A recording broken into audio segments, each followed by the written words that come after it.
Hi friends, ಎಲ್ಲರಿಗೂ ನಮಸ್ಕಾರ. Welcome to Kavya Veeksha channel. ಇವತ್ತಿನ ಸ್ಪೆಷಲ್ ರೆಸಿಪಿ ಏನಂದರೆ ಮೆಣಸಿನ್ಕಾಯಿ ಎಣ್ಣೆಗಾಯಿ ಅಂತ ಹೇಳಿ ಕರಿಬೋದು. ಇದು ನಮ್ಮ ಉತ್ತರ ಕರ್ನಾಟಕ ಮತ್ತು ಮಧ್ಯ ಕರ್ನಾಟಕದಲ್ಲಿ ತುಂಬಾ ಪ್ರಸಿದ್ಧಿಯಾಗಿರುವಂತಹ ಎಣ್ಣೆಗಾಯಿ. ಹೇಗೆ ಮಾಡೋದು ಅಂತ ನೋಡೋಣವಾ? ನಾನಿಲ್ಲಿ 2ರಿಂದ 3 ಈರುಳ್ಳಿ ತೊಗೊಂಡಿದ್ದೀನಿ. ಇದು ಸಣ್ಣ ಸೈಜ್ ಆಗಿರೋದ್ರಿಂದ ನಾನು ಇಲ್ಲಿ 3 ಈರುಳ್ಳಿನ ತೊಗೊಂಡಿದ್ದೀನಿ. ಇದನ್ನು ಚೆನ್ನಾಗಿ ಕ್ಲೀನ್ ಮಾಡಿಕೊಂಡು ಸಣ್ಣದಾಗಿ ಹೆಚ್ಚಿಟ್ಕೊತಾ ಇದ್ದೀನಿ. ಇದನ್ನು ಆದಷ್ಟು ಸಣ್ಣದಾಗೆ ಹೆಚ್ಕೋಬೇಕು, ಆವಾಗ ಇದು ಚೆನ್ನಾಗಿರುತ್ತೆ. ಹಾಗಾಗಿ ಇಲ್ಲಿ ನಾನು ಸಣ್ಣದಾಗಿ ಇವನ್ನೆಲ್ಲ ಹೆಚ್ಚಿಟ್ಕೊತಾ ಇದ್ದೀನಿ. ಇನ್ನೊಂದು ಕಡೆ ನಾನು ಮೆಣಸಿನ್ಕಾಯಿಗಳನ್ನ ನೀರಿಗೆ ಹಾಕಿ ಚೆನ್ನಾಗಿ ವಾಶ್ ಮಾಡ್ಕೊತಾ ಇದ್ದೀನಿ. ವಾಶ್ ಮಾಡ್ಕೊಂಡಾದ್ಮೇಲೆ ಇದನ್ನು ಸಿಪ್ಪೆನ ಈ ರೀತಿಯಾಗಿ ಓಪನ್ ಮಾಡಿ ಚೆಕ್ ಮಾಡ್ತಾಯಿದ್ದೀನಿ. ಒಂದು ಉಳುಕಾಗಿರ್ಬೋದಾ ಅಥವಾ ಹುಳ ಏನಾದರೂ ಇದೆನಾ ಇಲ್ವಾ ಅಂತ ಚೆಕ್ ಮಾಡಿಬಿಟ್ಟು ಒಂದು ಕಡೆ ಎತ್ತಿಟ್ಕೊತಾ ಇದ್ದೀನಿ. ಇದೇ ರೀತಿ ಎಲ್ಲ ಮೆಣಸಿನ್ಕಾಯಿಗಳ್ನು ನಾವು ಮಾಡ್ಕೋಬೇಕಾಗುತ್ತೆ. ಇಲ್ಲ ಅಂದರೆ ಅದರೊಳಗಡೆ ಏನಾದರೂ ಹುಳ ಇತ್ತು ಅಥವಾ ಕೊಳ್ತೋಗಿತ್ತು ಅಂದರೆ ಅದು ಹಾಗೆ ಗೊತ್ತಾಗೋದಿಲ್ಲ ಅಲ್ವಾ? ಹಾಗಾಗಿ ನಾವು ಈ ರೀತಿಯಾಗಿ ಚೆಕ್ ಮಾಡಿಕೊಂಡಾಗ ಹುಳ ಇದ್ದರೆ ಅದನ್ನು ತೆಕ್ಕೊಂಬಿಡ್ಬೋದು. ಈಗ ನಾನು ಒಂದು ಮಿಕ್ಸಿಂಗ್ ಬೌಲ್ಗೆ ನಾನು ಹೆಚ್ಚಿಟ್ಕೊಂಡಿದ್ನಲ್ಲ 2 ಮೀಡಿಯಮ್ ಸೈಜನ್ನು ಈರುಳ್ಳಿನ ಇಲ್ಲಿ ಸಣ್ಣದಾಗಿ ಹೆಚ್ಚಿಟ್ಕೊಂಡಿದ್ನಲ್ಲ ಇದನ್ನು ಇದರಲ್ಲಿ ಹಾಕ್ಕೊತಾ ಇದ್ದೀನಿ. ನೋಡ್ತಾ ಇದ್ದೀರಲ್ಲ, ಈ ರೀತಿಯಾಗಿ ಸಣ್ಣದಾಗಿ ಹೆಚ್ಚಿಟ್ಕೋಬೇಕು.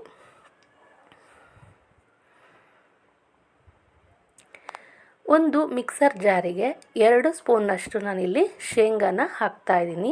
ಇದನ್ನು ನಾನು ಹುರಿದು ಫ್ರೈ ಮಾಡಿ ಕೂಡ ಹಾಕ್ಬೋದು, ಹಾಗೇನೂ ಕೂಡ ಹಾಕ್ಬೋದು. ಅದನ್ನು ನಾನು ಮಿಕ್ಸರ್ ಮಾಡಿಟ್ಕೊಂಡಿದ್ದೀನಿ. ಈಗ ಒಂದು ಮಿಕ್ಸಿಂಗ್ ಬೌಲ್ಗೆ ನಾವೇನು ಈರುಳ್ಳಿ ಹಾಕ್ಕೊಂಡಿದ್ವಲ್ಲ ಅದಕ್ಕೆ ನಾನಿಲ್ಲಿ 2 ಸ್ಪೂನಷ್ಟು ಶೇಂಗಾ ಪುಡಿನ ಹಾಕ್ತಾಯಿದ್ದೀನಿ. ಹಾಗೆಯೇ ಇದನ್ನು ಗುರಾಳು ಪುಡಿ 2 ಸ್ಪೂನಷ್ಟು ಹಾಕ್ತಾಯಿದ್ದೀನಿ. ಗುರಾಳು ಅಂದರೆ ಹುಚ್ಚೆಳ್ಳು ಅಂತೇಳಿ ಕರಿತೀವಲ್ಲ ಅದು. ಹಾಗೆಯೇ ಇಲ್ಲಿ ಹುರ್ಗಡ್ಲೆ ಪುಡಿ, ಚಟ್ನಿ ಮಾಡಲಿಕ್ಕೆ ಯೂಸ್ ಮಾಡ್ತೇವಲ್ಲ ಆ ಹುರ್ಗಡ್ಲೆ ಪುಡಿ 1 ಸ್ಪೂನಷ್ಟು ನಾನಿಲ್ಲಿ ಅಚ್ಚ ಖಾರದ ಪುಡಿ ಹಾಕ್ತಾಯಿದ್ದೀನಿ. 2ರಿಂದ 3 ಸ್ಪೂನಷ್ಟು ಬೆಳ್ಳುಳ್ಳಿ ಕೂಡ ಹಾಕ್ತಾಯಿದ್ದೀನಿ. ಅರ್ಧ ಸ್ಪೂನು ಉಪ್ಪು ಹಾಕ್ತಾಯಿದ್ದೀನಿ.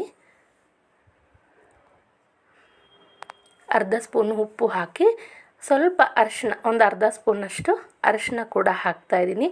ಈಗಾಗಲೇ ಮೊದಲೇ ಒಂದು ನಿಂಬೆಹಣ್ಣಿನ ಗಾತ್ರದಷ್ಟು ಹುಣಸೆಹಣ್ಣನ್ನು ನಾನು ನೆನೆ ಇಟ್ಟಿದ್ದೆ, ಅದನ್ನು ಕೂಡ ಇಲ್ಲಿ ಹಾಕ್ತಾಯಿದ್ದೀನಿ. ಇನ್ನೂ ಸ್ವಲ್ಪ ಹುಳಿ ಬೇಕಿದ್ದರೆ ಹಾಕೋಬೋದು. ನಾನಿಲ್ಲಿ ಇಷ್ಟು ಹಾಕೊಂಡೆ. ಇದು ಹುಳಿ ಜಾಸ್ತಿ ಇದೆ, ಹಾಗಾಗಿ ನಾನು ಇಷ್ಟನ್ನು ಮಾತ್ರ ಹುಣಸೆಹಣ್ಣು ಹುಳಿನ ಹಾಕ್ತಾಯಿದ್ದೀನಿ. ಹಾಗೆಯೇ 1 ಸ್ಪೂನಷ್ಟು ಬೆಲ್ಲದ ಪುಡಿ ಕೂಡ ಹಾಕ್ತಾಯಿದ್ದೀನಿ. ಈಗ ಇದಕ್ಕೆ ನಾನು ಫ್ರೆಶ್ ಆಗಿ ಸ್ವಲ್ಪ ಕಟ್ ಮಾಡಿ ಇಟ್ಕೊಂಡಿರುವಂತಹ ಕೊತ್ತಂಬರಿ ಸೊಪ್ಪನ್ನು ಹಾಕಿ 2ರಿಂದ 3 ಸ್ಪೂನಷ್ಟು ಎಣ್ಣೆ ಹಾಕ್ತಾಯಿದ್ದೀನಿ. ರೀತಿಯಾಗಿ 2ರಿಂದ 3 ಸ್ಪೂನ್ ಎಣ್ಣೆ ಹಾಕಿಬಿಟ್ಟು ಇದನ್ನು ನೀಟಾಗಿ ಕಲಿಸ್ಕೊಳ್ಳೋಣ. ಇದು ಕಲಿಸ್ಕೊಳ್ತಾ ಇರುವಾಗಲೇ ತುಂಬ ಚೆನ್ನಾಗಿ ಬರುತ್ತೆ, ಘಮ ಘಮ ಅಂತ ಅದರ ಸ್ಮೆಲ್ಲು ತುಂಬಾ ಚೆನ್ನಾಗಿ ಬರ್ತಾ ಇರುತ್ತೆ. ಹಾಗಾಗಿ ಇಲ್ಲಿ ನಾನು ಕೈಯಿಂದ ಕೂಡ ಕಲಿಸ್ಕೊತಾ ಇದ್ದೀನಿ. ಅದಕ್ಕೂ ಮುಂಚೆ 1-1.5 ಸ್ಪೂನಷ್ಟು ನಾನಿಲ್ಲಿ ಸಾಂಬಾರು ಪುಡಿ ಹಾಕ್ತಾಯಿದ್ದೀನಿ. ಜಾಸ್ತಿ ಹಾಕ್ತಾಯಿಲ್ಲ, 1.5 ಸ್ಪೂನಷ್ಟು ಮಾತ್ರ ಹಾಕ್ತಾಯಿದ್ದೀನಿ. ಇದಿಷ್ಟನ್ನು ಹಾಕಿಬಿಟ್ಟು ನೀಟಾಗಿ ಕಲಿಸ್ಕೊಳ್ಳೋಣ. ಇದೀಗ ಸ್ಪೂನಲ್ಲಿ ಮೊದಲು ಕಲಿಸ್ಕೊಂಡಾದ್ಮೇಲೆ ಕೈಯಿಂದ ಕೂಡ ನೀಟಾಗಿ ಕಲಿಸ್ಕೊಂಡ್ರೆ ಚೆನ್ನಾಗಿ ಒಂದಕ್ಕೊಂದು ಕೂಡ್ಕೊಳ್ಳುತ್ತೆ.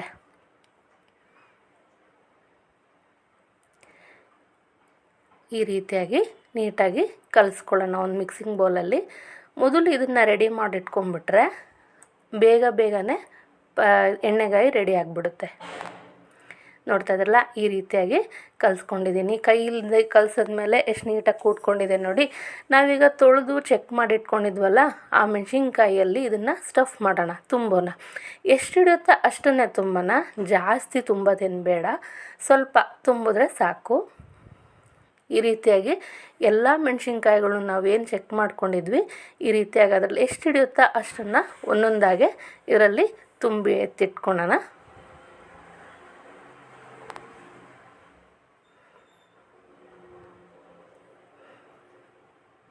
ನಾನಿಲ್ಲಿ ಸ್ವಲ್ಪ ಜಾಸ್ತಿನೇ ಗ್ರೇವಿ ಬರಲಿ ಅಂತೇಳಿ ಜಾಸ್ತಿನೇ ಪುಡಿ ಹಾಕ್ಕೊಂಡಿದ್ದೀನಿ, ಹಾಕಿ ಕಲಸಿಟ್ಕೊಂಡಿದ್ದೀನಿ ಮಸಾಲಾನ.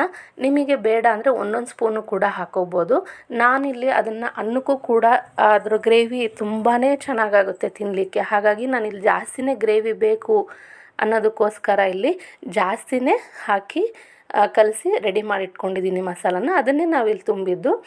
ಈಗ ಒಂದು ದಪ್ಪ ತಳದ ಕಡಾಯಿಗೆ ಒಂದು 2-3 ಸ್ಪೂನಷ್ಟು ಎಣ್ಣೆ ಹಾಕಿಬಿಟ್ಟು, ಆ ಎಣ್ಣೆ ಕಾದ ಮೇಲೆ ನಾವೇನು ತುಂಬಿಟ್ಕೊಂಡಿದ್ವಲ್ಲ ಆ ಮೆಣಸಿನ್ಕಾಯಿಗಳನ್ನ ಇಲ್ಲಿ ಹಾಕಿ ಫ್ರೈ ಮಾಡ್ತಾಯಿದ್ದೀನಿ. ಸ್ವಲ್ಪ ಒಂದು 2-3 ನಿಮಿಷದಷ್ಟು ಫ್ರೈ ಮಾಡಿದ್ಮೇಲೆ ಸ್ವಲ್ಪ ನೀರನ್ನು ಹಾಕಿಬಿಟ್ಟು ಇದನ್ನು ಬಾಡಿಸ್ಕೊಬೇಕು. ಇದನ್ನು ಸ್ವಲ್ಪ ಬೇಯೋದಕ್ಕೆ ಬಿಡೋಣ. ಈಗಲೇ ಇಲ್ಲಿ ನಾನು ಮಸಾಲಾನ ಹಾಕ್ತಾಯಿಲ್ಲ, ಒಟ್ಟಿಗೆ ಹಾಕಿ ಬೇಯಿಸ್ಬಿಟ್ರೆ ಏನಾಗ್ಬಿಡುತ್ತೆ, ತುಂಬಾ ಮೆತ್ತಗಾಗುತ್ತೆ ಆಮೇಲೆ ತಳ ಹಿಡಿದ್ಬಿಟ್ರೆ ನಮಗೆ ಗ್ರೇವಿ ಜಾಸ್ತಿ ಸಿಗಲ್ಲ. ಆ ಉದ್ದೇಶಕ್ಕೆ ನಾನಿಲ್ಲಿ ಫಸ್ಟು ಎಣ್ಣೆಯಲ್ಲಿ ಫ್ರೈ ಮಾಡ್ತಾಯಿದ್ದೀನಿ. ಎಣ್ಣೆಯಲ್ಲಿ ಫ್ರೈ ಮಾಡದೆ ಹಾಗೇನೂ ಮಾಡ್ಬೋದು, ಆದರೆ ಎಣ್ಣೆಯಲ್ಲಿ ಫ್ರೈ ಮಾಡೋದ್ರಿಂದ ಇದ್ರ ರುಚಿ ಇನ್ನೂ ತುಂಬ ಚೆನ್ನಾಗಿ ಬರುತ್ತೆ. ನೋಡ್ತಾ ಇದ್ದೀರಲ್ಲ, ಈ ರೀತಿಯಾಗಿ ಫಸ್ಟು ಎಣ್ಣೆಯಲ್ಲಿ ಫ್ರೈ ಮಾಡ್ಕೊಂಡಾದ್ಮೇಲೆ ನೀರು ಹಾಕಿ ಸ್ವಲ್ಪ ಹೊತ್ತು ಬೇಯಿಸಿದ್ದೆ. ಇದೀಗ ಮೆತ್ತಗಾಗಿದೆ. ಈಗ ಇನ್ನೊಂದು ಕಡೆ ನಾವೇನು ಮಸಾಲಾನ ಒಣದು ತುಂಬಿ ಉಳಿದಿತ್ತಲ್ಲ ಆ ಮಸಾಲೆಗೆ ಇಲ್ಲಿ ಸ್ವಲ್ಪ ನೀರನ್ನು ಹಾಕಿಬಿಟ್ಟು ಕಲಿಸ್ಕೊತಾ ಇದ್ದೀನಿ. ನೋಡ್ತಾ ಇದ್ದೀರಲ್ಲ, ಈ ರೀತಿಯಾಗಿ. ಈಗ ಇನ್ನೊಂದು ಕಡೆ ನಾವೇನು ಬೇಯಿಸೋಕ್ಕಿಟ್ಟಿದ್ವಿ ಆ ಮೆಣಸಿನ್ಕಾಯಿ ಮೆತ್ತಗಾಗಿದೆ ನೋಡಿ, ಅದ್ರ ಬಣ್ಣ ಕೂಡ ಬದಲಾಗಿದೆ. ಈ ರೀತಿಯಾಗಿ ಆದಮೇಲೆ ನಾನಿಲ್ಲಿ ರಸನ ಅಂದರೆ ಏನು ಮಸಾಲೆ ಇದೆ ಇದನ್ನು ಹಾಕ್ತಾಯಿದ್ದೀನಿ. ನೋಡ್ತಾ ಇದ್ರಲ್ಲ, ಈ ರೀತಿಗೆ ಇನ್ನೊಂದು ಸ್ವಲ್ಪ ಇದಕ್ಕೆ ನೀರನ್ನು ಹಾಕಿ ಕಲಿಸ್ಬಿಟ್ಟು ಹಾಕ್ತಾಯಿದ್ದೀನಿ. ಇಲ್ಲಿ ನಾನು ಉದ್ದೇಶಪೂರ್ವಕವಾಗಿಯೇ ನಾನಿಲ್ಲಿ ಗ್ರೇವಿ ಜಾಸ್ತಿ ಬೇಕು, ಅನ್ನಕ್ಕೂ ಚೆನ್ನಾಗಾಗುತ್ತೆ, ರೊಟ್ಟಿ ಅಷ್ಟೇ ಅಲ್ಲದೆ. ಹಾಗಾಗಿ ಇಲ್ಲಿ ನಾನು ಜಾಸ್ತಿನೇ ಗ್ರೇವಿ ಬರೋ ಹಾಗೆ ಮಸಾಲ ಪುಡಿಗಳ್ನ ಹಾಕಿ ರೆಡಿ ಮಾಡಿಟ್ಕೊಂಡಿದ್ದೆ. ಇದನ್ನೀಗ ನಾವು ಸಣ್ಣ ಉರಿ ಚೆನ್ನಾಗಿ ಬೇಯಿಸ್ಕೊಳ್ಳೋಣ.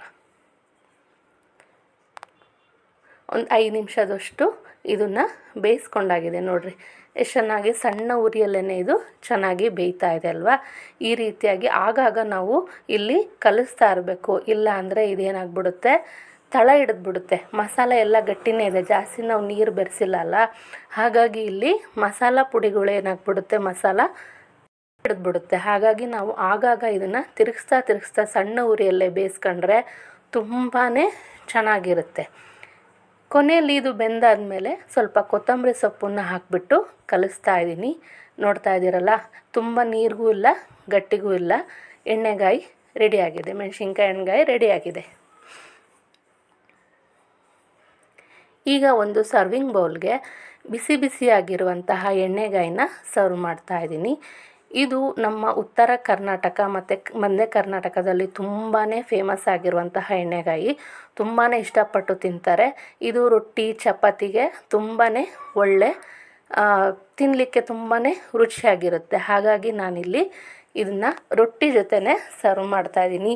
ನಿಮಗೆ ಈ ರೆಸಿಪಿ ಇಷ್ಟ ಆದರೆ ದಯವಿಟ್ಟು ಶೇರ್ ಮಾಡಿ ನಿಮ್ಮ ಫ್ರೆಂಡ್ಸ್ಗಳಿಗೆ. ನನ್ನ ಚಾನಲ್ನ ಸಬ್ಸ್ಕ್ರೈಬ್ ಮಾಡಿ. ಹಾಗೆಯೇ ಈ ರೀತಿಯಲ್ಲಿ ನಾನೇನು ತೋರಿಸಿದ್ದೀನಲ್ಲ ಈ ರೀತಿಯಲ್ಲಿ ಕೂಡ ಮನೇಲಿ ಒಂದ್ಸಲ ಮಾಡಿ ನೋಡಿ, ಹೇಗಿದೆ ಅಂತ ನನಗೆ ಕಮೆಂಟ್ ಮಾಡಿ ತಿಳಿಸಿ. ನೋಡ್ತಾ ಇದ್ದೀರಲ್ಲ ಎಷ್ಟು ಚೆನ್ನಾಗಿದೆ. ಎಣ್ಣೆಗಾಯಿನ ನಾನಿಲ್ಲಿ ಸಲಾಡ್ ಜೊತೆ ಹಾಗೆಯೇ ಬಿಸಿಯಾಗಿರುವಂತಹ ರೊಟ್ಟಿ ಜೊತೆ ಇದನ್ನು ಸರ್ವ್ ಮಾಡಿ ತಿಂದರೆ ತುಂಬಾ ರುಚಿಯಾಗಿರುವಂತಹ ಕಂಫರ್ಟಬಲ್ ಫುಡ್ ಆಗಿರುವಂತಹ ರೊಟ್ಟಿ ಎಣ್ಣೆಗಾಯಿ ರೆಡಿಯಾಗಿದೆ. ನೋಡ್ತಾ ಇದ್ದೀರಲ್ಲ, ವಾವ್, ತುಂಬ ಚೆನ್ನಾಗಿದೆ. ಒಂದ್ಸಲ ನೀವು ಕೂಡ ಮನೇಲಿ ಮಾಡಿ ನೋಡಿ, ಹೇಗಿದೆ ಅಂತ ಹೇಳಿ. ಹಾಗೆಯೇ ನನ್ನ ಚಾನಲ್ನ ಸಬ್ಸ್ಕ್ರೈಬ್ ಮಾಡಿಲ್ಲ ಅಂದರೆ ದಯವಿಟ್ಟು ಸಬ್ಸ್ಕ್ರೈಬ್ ಮಾಡಿ, ಕಮೆಂಟ್ ಮಾಡಿ ಹೇಗಿದೆ ಅಂತ. ನಮಸ್ಕಾರ.